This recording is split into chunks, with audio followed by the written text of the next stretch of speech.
नमस्ते, प्रणाम। आप सभी लोग का स्वागत है मेरे चैनल में। आज आप सबके बीच में एक माता रानी की बहुत प्यारी सी भजन लेके आए हैं। हमारी भजन आप सबको पसंद आए तो प्लीज़ वीडियो को लाइक, सब्सक्राइब, शेयर करें और अपना प्यार दुलार आशीर्वाद जरूर दें। प्रेम से बोलिए जय माता दी। बाहे पामने पूरे भैया ये देवी मैया खोला के मड़िया हो। बाहे पामने पूरी भैया ये देवी मैया खोला के मड़िया हो। बाहे पामने पूरे भैया ये देवी मैया खोला के मड़िया हो।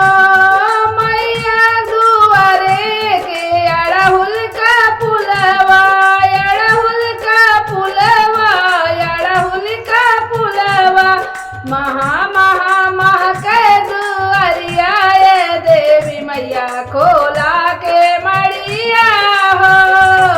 महा महा महा के दुआरिया ये देवी मैया खोला के मड़िया हो।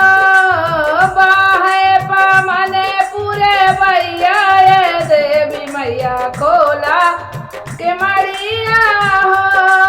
मैया दुआरे के निबिया के पेड़ावा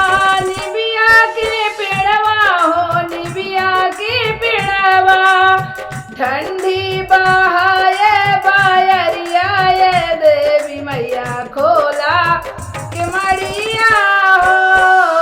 शीतल बहाए बायरिया ये देवी मैया खोला के मड़िया हो।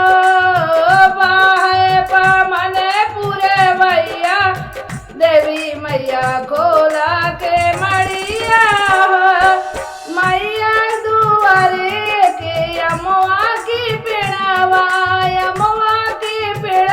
हो। यमुआ की पेड़वा कुहू कुहू बोले कोयलिया ये देवी मैया खोला के मड़िया हो।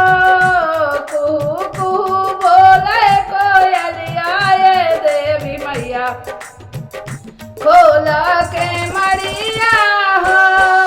बाहे पामने पूरी भैया ये देवी मैया खोला के मड़िया हो।